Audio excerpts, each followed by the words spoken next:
All right, and welcome to Real Estate Fight Club. This is a special series called What Would You Do, where we talk about professional standards and ethics cases and violations. And here with me today is Rachael Real, the broker for Rachael Real Real Estate in Chicago.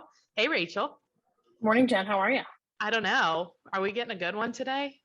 We're getting kind of a good one. Yeah, I thought we'd take a deep dive into a particular article and a particular issue within the article. So what we'll call this one, what would you do breaking it down? Breaking it down. We're going to break it down. Like a break dance with it? There probably is, but you wouldn't want to see me do it. No? You're not a good dancer? No. Do you know how to salsa? No, I have never danced at all. I mean, like, you know, dance classes in our future. It might be. It would take a lot of wine for that. Then you'll feel loose and free, you know? Right. Yes. Exactly. All right, let's hear it. All right. So what we're going to do is talk a little bit about Article 3 of the Code of Ethics, which simply states, you know, as the article itself, realtors shall cooperate with other brokers except when cooperation is not in the client's best interest. The obligation to cooperate does not include the obligation to share commissions, fees, or to otherwise compensate another broker. So if you break that down a little bit, means we are all obligated to cooperate with one another because that would obviously fulfill our fiduciary duty to our client by making sure that they get in the houses they want to see, and that requires cooperation between agents. When would cooperate? But it says like unless it's not in the best interest. And I was trying to think of like when would cooperation not be in the best interest of the client? That's a good question. And I think that's going to very much depend on the particular situation of the client. I can't think of a whole lot of instances where it's not going to be in the client's best interest. Yeah, I couldn't think of any either. I mean, as the agent, you're the fiduciary for your own client, and you're directed to do whatever they ask you to do within the confines of the law. Obviously, if they ask you to do something illegal, no, you can't do that. Well, however, it's the old car, right? So, what's that? Isn't it your old car is what you're, so as long as it's right, like obedience. I don't know if I've heard that. Yeah. It like stands for obedience, loyalty. Oh, yes. Right. The acronym for the duties you're required to provide to your clients. Yes. It's been a long time since I went back to that acronym. I just got my CE, so. There you go. So it's fresh in the mind. It's fresh as I skimmed the CE. I was like, oh yeah. Right. Old car. Right. Okay, it's anyway. Old car. So all right. So what we're going to do is collapsed with compensation. Right. So I think a lot of agents get confused between with the difference between the offer of cooperation and the offer of compensation. And just because you are making an offer of cooperation does not necessarily mean you are offering compensation. If that makes sense. Gets a little sticky. I don't like where this is going. You don't like it? Well, this is something that we kind of need to talk about. All right. So Standard of Practice 3-1 within Article 3 states realtors acting as exclusive agents or brokers of sellers or landlords establish the terms and conditions of offers to cooperate. Unless expressly indicated in offers to cooperate, cooperating brokers may not assume that the offer of cooperation includes an offer of compensation. Terms of compensation, if any, shall be ascertained by cooperating brokers before beginning efforts to attempt the offer of cooperation. So there's a lot of cooperation compensation in there. So if we break it down a little bit, okay. Realtors acting as agents of sellers or landlords. So we'll stick with sellers in this one. So as a listing agent, I sit down with my seller to establish the terms and conditions of offers to cooperate. Okay. So we're going to sit down and we're going to list a property or have a discussion about listing the property. And we're going to talk about how I get paid, how the buyer's agent gets paid, what does the seller want to offer, what am I negotiating as my compensation as their listing agent, and what offer, if any, do we want to make to the cooperating agent, right? Mm-hmm. Unless expressly indicated in offers to cooperate, cooperating brokers may not assume that the offer of cooperation includes an offer of compensation. So just because you've now made an effort to, or you've sat down with your seller and your client to determine all of these factors of your offer of cooperation, a cooperating broker can't assume that that your discussion with your seller also includes an offer of cooperation, compensation. Which is so, I get it, but it's also, Right. I mean, I hear the words. Right. I'm not understanding why it's broken up, especially because of how compensation is paid by the seller. I would understand it being broken up if we had a tradition of compensation being paid by whoever you represent, like buyers pay the buyer. Well, and that's exactly what this kind of alludes to a little bit. So let's break it down a little bit more. So if you're looking at the fact that as a seller, your agent is your agent. So your agent has negotiated with you their compensation for that. Assuming that the buyer's agent or the cooperating agent has a relationship agreement or an exclusive representation agreement, or even non-exclusive with his client, if you look at any buyer agency agreement, it discusses compensation. Yeah, but so agents don't have that, which they should. If you don't have it, get one. If you don't, you're leaving yourself vulnerable. And we just did a what would you do about how compensation isn't supposed to be part of the contract. And it's not. It's that compensation between the cooperating broker and the buyer is completely separate than the contract to purchase a property. Rachel, we're fighting. I know. Okay, so well, think about what's happening with NAR and the fact that just in this past week, they've made changes that are going to start trickling down. We're going to get information from our local associations. MLSs now are going to require that the client copies and IDX feeds and all that stuff that goes out to our clients is going to now show the buyer brokerage compensation. Which I thought, it doesn't go to the IDX fees, but it shows it in the MLS. It doesn't here. So if you look at our copy, so an agent copy, it certainly does. But if you toggle down and pick a client copy, so if you're going to print copies for your client, that's usually a different version. Yeah. And that client copy does not include the buyer brokerage compensation. I feel like taking cooperation and compensation and putting them separate is like a slippery slope, right?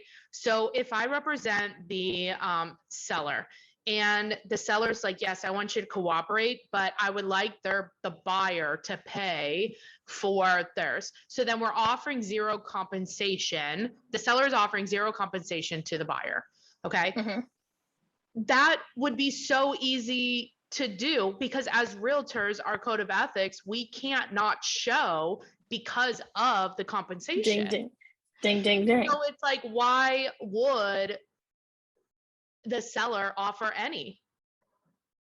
Precisely. So this is it's an interesting topic for discussion, but think about this in terms of a for sale by owner, right? Mm-hmm. So if you approach a for sale by owner, which would essentially be the same thing as a property that may or may not be listed, but there is no offer of compensation being made because it's not in the MLS. So when I have a conversation with the seller, it's MLS, the offer of compensation is made via the MLS. So with us not being in the MLS, there isn't that offer yet.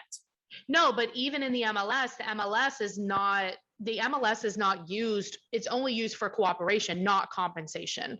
Not true.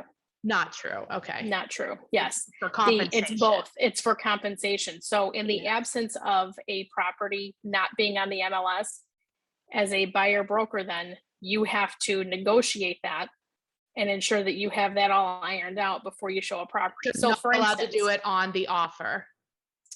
I suppose if you wanted to, what you could do is you could ask for a seller credit, which then that buyer is going to get the seller credit at closing and use that to pay their agent. Yeah, because we've had but in the event that you can't get the seller to agree to a closing cost credit, now you've completely left yourself very exposed. So if you're a buyer's broker and you don't have a buyer agency agreement in place, but your buyer says, well, yeah, 100% get one. But if you say to your buyer, well, hey, let's talk about this. We're going to go through the buyer agency agreement. This is how I'm going to be compensated. Here's what we're going to do. We're going to try and get that from the listing side, from the seller via a closing cost credit.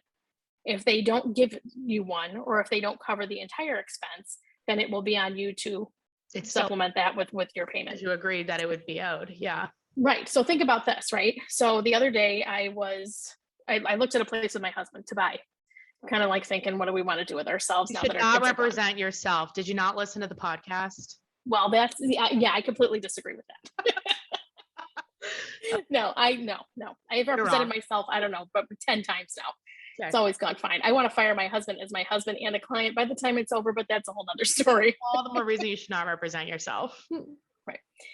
So we go look at a place and we're like, I really like the location. I like this whole concept. I like the subdivision. I like everything. But this particular one isn't quite what we're looking for. A little bit small, whatever.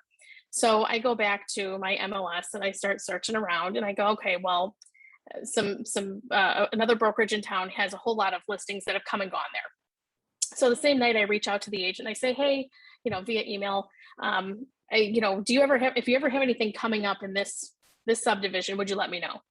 Emails back and says, holy crap, your timing couldn't have been more on. I just signed listing paperwork 5 minutes ago for a new unit in there. Great. Okay. I want to take a look at it. Can I take a look at it? Sure. You can take a look at it today at 4:00. Great. It's not in the MLS yet. So what is my compensation? Okay. Nothing. It's my responsibility to make sure that I get that in writing from that other agent, that listing agent, because it's not yet in there. Right. So as of right now, as of our email exchange and my setting up the appointment, the cooperation is there. Yes. But because it's not in the MLS and that offer of compensation hasn't been made, I have to make sure that I iron that out before I walk in the door. And you're seeing it off the book. So are they letting everybody in or just you in? And that's like a whole nother topic we've done. No, that it's now in the private network. It just popped up. I just actually emailed my husband about 5 minutes ago and I said, hey, it's officially in. So it's in the private network now, because now that they've opened it up to us, it's got to be open to everybody, which is totally fine. Right. But if it wasn't, then what I would have to do is make a separate agreement between myself and the other brokerage and say, for my showing of this particular property, what is the compensation? This is the compensation that's going to be due. It is interesting. And we did do a podcast on, should the buyer pay their representation, because it is customary for the seller to pay currently, right? It's really not, though, because it's the transaction that pays it, which is the best way I've heard explained as to how to explain it to a client. Okay. So yes, it's coming out of the seller's proceeds, but the seller wouldn't have any proceeds if it wasn't for you buying it. Buyer. That's true. So the best determination I've come up with based on all these conversations is the transaction's paying for it. It's a little bit of you, a little bit of me. It's the transaction itself, because if the transaction wasn't there, nobody would be getting paid. Right. But I got like a lot of pushback because I think there should be like buyer agreements, just like there are seller agreements, right? And they just aren't being used the way they should be. And when you look at license law says that at the time you're providing services, you have to have something in writing. Yeah. So something in violation that's not using it. Right. A tattling spree. It's kind of nuts. So, I don't have a buyer brokerage agreement with myself. I probably should put one in writing just in case I ever get audited. But at least for your husband. Right. Yeah. Somebody comes back to sue me later for whatever friggin' reason. I got something. But if you look at the last sentence of that standard of practice 3-1, it says terms of compensation, if any, shall be ascertained by cooperating brokers before beginning efforts to accept the offer of cooperation. So that the onus to get that buyer brokerage commission paid is on the cooperating broker. It is not because think about this, as a seller, right? And I'm the listing agent. If I were to, if somebody was to call me and say, hey, I'm interested in showing one of your properties or whatever it is, or in this particular instance with the townhome, is that listing agent going to go back to her, going to say to me, well, how do you want to be compensated, and make the proactive offer? No, because if her client ever found out she did that, she'd be up poop creek. But this is giving away her seller's money. I mean, this is all the more reason to get like a buyer agency agreement, because then it's 128% with the buyer what is being paid, and then you can have the conversation like, hey, look, this the transaction is offering X%, and there's a gap between what we agreed my fee was and you versus what the transaction is paying. So we're going to have to come up with that in the transaction, which we can do, but I just want you to know it's going to be it's going to be a little bit different than if, you know, the other ones that we're looking at or whatever. And I feel like that's like a lot cleaner than trying to do it after the fact. 100%. Think about if you were to sit down, when you're sitting down with a seller with a listing agreement, right? You wouldn't sit down and just completely gloss over the commission and go, okay, here's what I'm going to list it. And I'll come back to you later and negotiate it based on what I think I might deserve. No. In what world is that ever going to fly? It's not going to work. No. So why is it any different on the flip side? I don't know. Why is it any different? I don't know. And I think, and NAR's change also with the fact that buyers agents can no longer term their services as free. They're not unless free. They're not free, right? But everybody has always gone around saying my services are free. It costs you nothing. Unless you are getting a paycheck with a big old goose egg on it at the end of the day and the end of that transaction, you cannot say that your services are free. So I think those two things are going to make sure it's going to encourage buyers agents now to do what they should have been doing all along, which is getting the buyer's agency agreement and having the conversation with their buyer. Well, let's take a short break, talk about a couple of partners, and when we come back, you can help us even more. All right. Yes. So we got more. Two sponsors I want to talk to you about is the first one is Monica's company, Ghost Poster. So you should be posting online on social media, but you don't know what to post. Ghost Poster is a really good she provides you to post every single day. All you have to do is copy and paste it. It's so easy. And if you go to mycoachmonica.com, enter in Fight Club, you'll get a discount. And then the other one is my coach, Coach John Kitchens. And I think as we related to this instance, he'll help you strategize on what to say if you're not getting buyer agreements, like how to wrap your head and mindset around that and what to say. And then he can also, if there's a gap, help you with strategies for how to maybe write the contract differently or get the offer of compensation or whatever strategies to make sure that you get paid appropriately, that everybody understands, because we all work to get paid, right? Right. I mean, nobody's running a charity, but you also want it. You just want to know. I mean, we all have to work. We're all working at the end of the day for the paycheck and to make sure that we can support ourselves. So if you want to find out, this is just how we choose to do it. Yeah, exactly. So if you want to find out if he'd be as good a coach for you as he is for me, go to callcoachkitchens.com, enter in Fight Club, and you'll get a free 30-minute business assessment. All right, Rachel, cooperation and compensation are not the same. Not the same. And as a buyer's agent, it is your responsibility to make sure that you negotiate that prior to stepping over the threshold and showing that property or looking at it, whatever it is. And you also are not, you have to show it, even if it's less, like you have to show it. It can't be a factor in showing it or not. Absolutely. And if it becomes a factor in showing you're in deep shit. You're violating Article 16. So what a fantastic segue. Article 16 is realtors shall not engage in any practice or take any action inconsistent with exclusive representation or exclusive brokerage relationship agreements that other realtors have with clients. It's kind of the broad thing.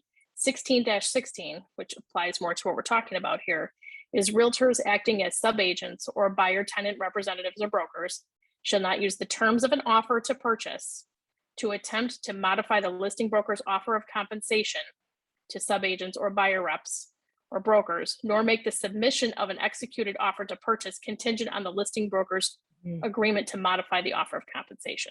So in a nutshell, if you don't like the offer of compensation, you must renegotiate that prior to showing the property. And you cannot let that, whatever that determination is, whatever that agreement is, you cannot use the terms of an offer to modify that. You cannot put commission above your client's best interests. And if your client's best interest is looking at that house or buying that house, that's why you should have had a buyer broker agreement. You definitely should have one. And then you don't have to worry about it. You don't have to worry about any of this. Yeah. Yeah.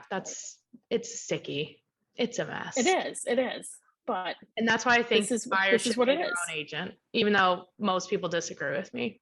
Well, and I think they ultimately are right now, but they don't realize they are. So it needs to be a clearer line. It can't be. It's a clearer line. The whole point of all of these changes based on NAR's, change in policy this past week has been to make buyer brokerage duties, buyer brokerage in general, more transparent to the consumer. Right now, it's not. Yeah.